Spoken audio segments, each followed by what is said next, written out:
नमस्कार दोस्तों, मैं आप सभी का स्वागत करता हूं अपने इस YouTube चैनल सफलता विद संकल्प पर। दोस्तों, आज का हमारा टॉपिक है मानवाधिकार। देखिए, मैंने इस चैनल पर ये सारे के सारे टॉपिक्स आपको कवर करा दिए हैं, जिनकी मैंने एक प्लेलिस्ट भी बना दी है। आज का हमारा टॉपिक रहेगा मानवाधिकार। आज की क्लास में मैंने आपके लिए थ्योरी तो रखी ही है, थ्योरी के साथ साथ आपके प्रीवियस ईयर में आए हुए जितने भी क्वेश्चंस हैं उनको भी रखा हुआ है। तो आपका ज्यादा समय ना लेते हुए आज की शुरुआत करते हैं। सबसे पहले हम जानते हैं मानवाधिकार क्या है। मानवाधिकार महज कानूनी अधिकार नहीं है, बल्कि मानव के अस्तित्व की अनिवार्य शर्तें हैं। मैं हाइलाइटर ले लेता हूं। ये वे न्यूनतम अधिकार हैं जो हर व्यक्ति के पास होना अनिवार्य है। ये अधिकार सरकार द्वारा दिए गए उपहार नहीं, ये कानून से पूर्व अस्तित्व रखते हैं। ऐसा नहीं है कि आप कानून बनाकर इनको हटा सकते हैं। इनका जो अस्तित्व है कानून से पहले है। बात करते हैं प्रमुख विशेषताएं।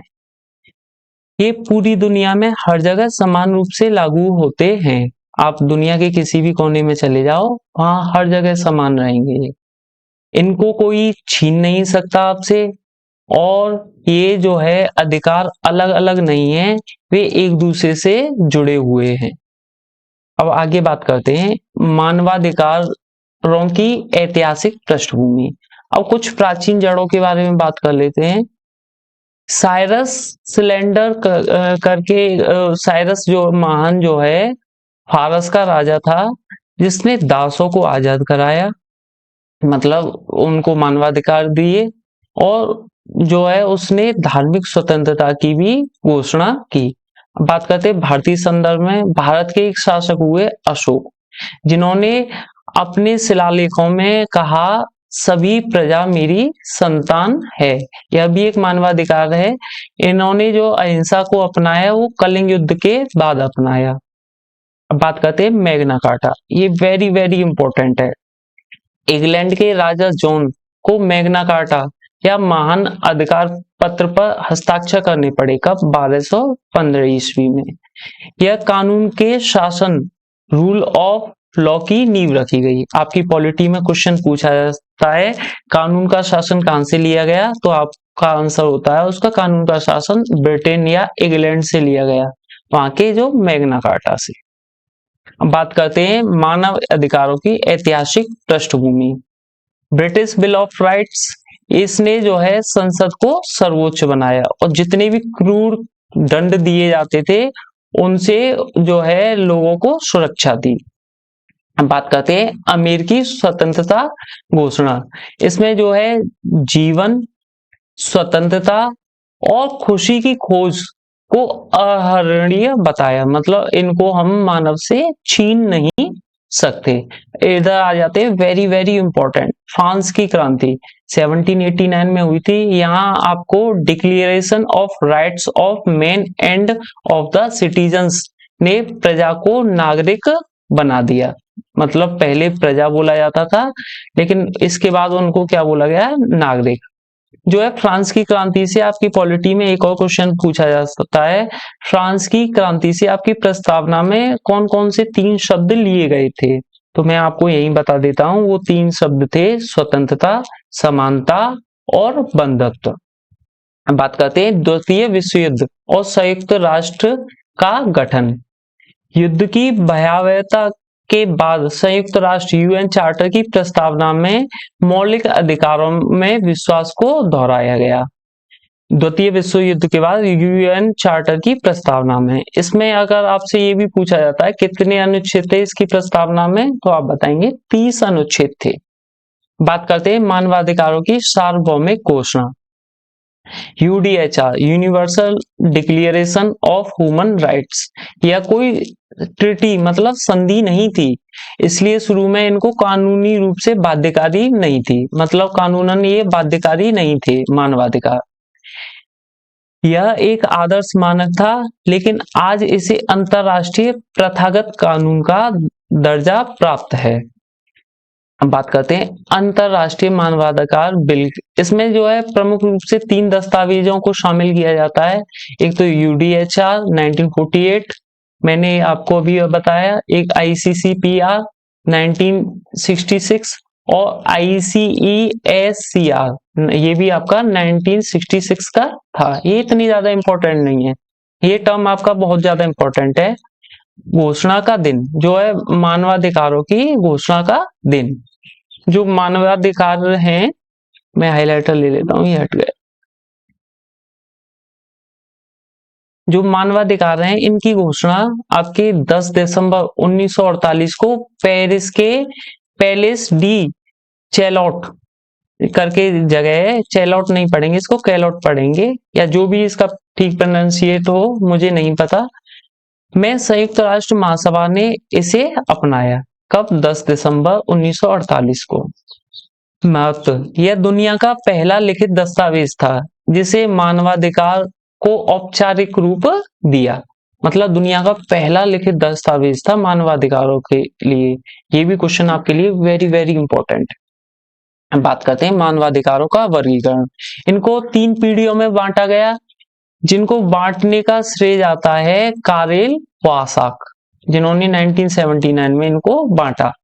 इनको प्रथम पीढ़ी, द्वितीय पीढ़ी, तृतीय पीढ़ी में बांटा गया। जो प्रथम पीढ़ी थी उसको जो है उन अधिकारों को नकारात्मक अधिकार बोला गया, क्योंकि ये राज्य को रोकते थे। इसमें कौन कौन से अधिकार दिए गए आपको? मतदान का अधिकार, अभिव्यक्ति की आजादी, इनका जो रंग था वो नीला अधिकार, इनको नीले अधिकार बोला गया।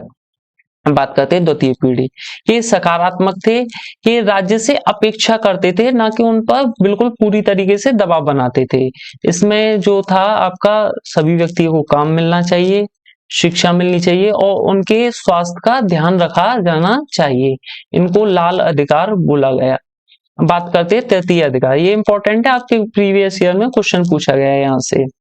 पूरे समुदाय या देश के लिए होते हैं जो तृतीय पीढ़ी के। इनमें आपका स्वच्छ पर्यावरण हो गया, विकास हो गया, आपका शांति का अधिकार हो गया। इनका रंग हरा अधिकार बोला गया, क्योंकि देखो पर्यावरण से संबंधित है और पर्यावरण के लिए कौन सा कलर यूज किया जाता है? Green colour. आगे बात करते हैं भारतीय कानून। मानवाधिकार संरक्षण अधिनियम 1993। भारत में मानवाधिकारों की शुरुआत यहाँ से हुई। यह कानून भारत में मानवाधिकारों को परिभाषित और संरक्षित करता है। इसके तहत राष्ट्रीय मानवाधिकार आयोग बनाया गया और राज्य मानवाधिकार आयोग भी बनाए गए। इसमें जो मानवाधिकारों की परिभाषा दी गई वो दी गई जो व्यक्ति के जीवन, स्वतंत्रता, समानता और गरिमा से संबंधित हैं, जो भारतीय संविधान या अंतरराष्ट्रीय संविधान में शामिल नहीं है। मानवाधिकार वे अधिकार हैं जो जीवन, स्वतंत्रता, समानता और व्यक्ति की गरिमा से जुड़े हुए होते हैं। ये परिभाषा आपके लिए वेरी वेरी इंपॉर्टेंट है, याद रखना इसे। बात करते हैं राष्ट्रीय मानवाधिकार आयोग। इसको बोलते हैं नेशनल ह्यूमन राइट कमीशन। इसका गठन 12 अक्टूबर 1993 को किया गया, जो कि मानवाधिकार संरक्षण अधिनियम की धारा 3 के तहत इसका जो है गठन किया गया। इसकी जो संरचना में एक अध्यक्ष, 5 पूर्णकालिक सदस्य और 7 पदीन सदस्य, जो किसी पद पर होने के कारण यहाँ सदस्य होते हैं, उनको डीम्ड मेंबर्स भी बोला जाता है।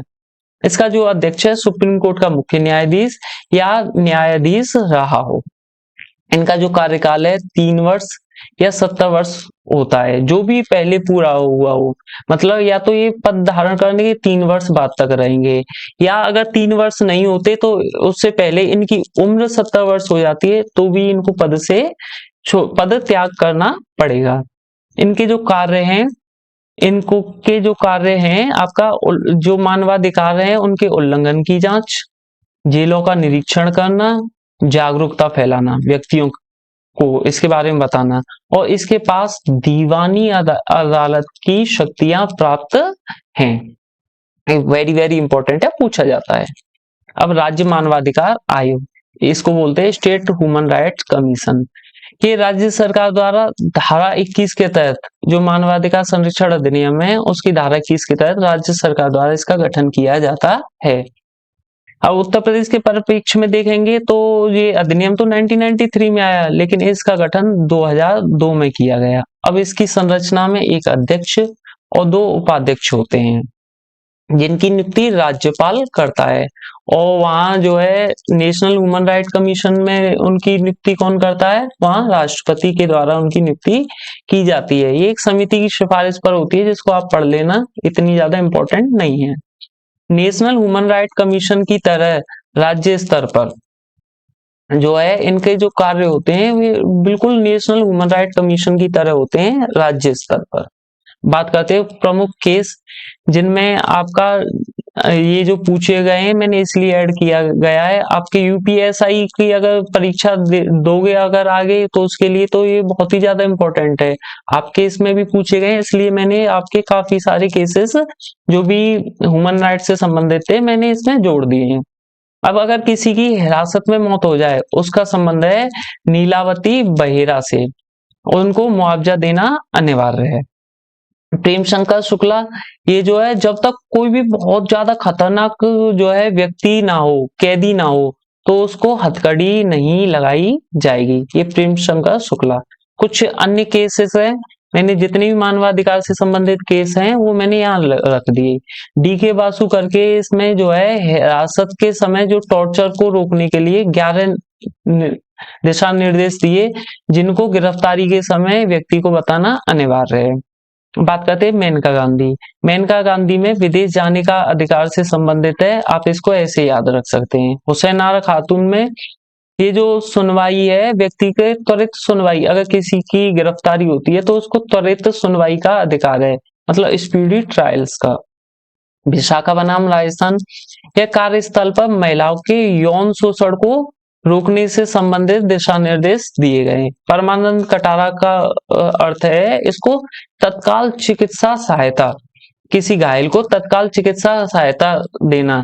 ये नहीं कि उनको कागजी काम में उलझाए रखें, नहीं, उनको जाते ही पहले चिकित्सा सहायता देना, और जो कागजी कार्य हैं उनको जो है सेकेंडरी प्रायोरिटी पे रखना। अब जस्टिस के.एस. पुट्टास्वामी, ये सबसे ज्यादा इंपॉर्टेंट केस है, जिसमें आपको निजता का अधिकार दिया गया है, राइट टू प्राइवेसी, जो कि आर्टिकल 21 के तहत आपने पॉलिटी में पढ़ा होगा। अब बात करते हैं, यहाँ थोड़ा सा मिसटाइप हो गया है, ये एमसी मेहता बनाम भारत संघ। ये जो है प्रदूषण मुक्त पर्यावरण में रहने के अधिकार को मानवाधिकार और अनुच्छेद 21 का हिस्सा माना गया। प्रदूषण मुक्त पर्यावरण में रहना। अब बात करते हैं, कुछ क्वेश्चंस हैं जिनको हम कर लेते हैं जो आपके प्रीवियस ईयर एग्जाम में आए हुए हैं। मानवाधिकार दिवस कब मनाया जाता है? मानवाधिकार दिवस मनाया जाता है आपका 10 दिसंबर को। मानवाधिकारों की सार्वभौमिक घोषणा को कब अपनाया गया? इनको 1948 में सार्वजनिक घोषणा को अपनाया गया।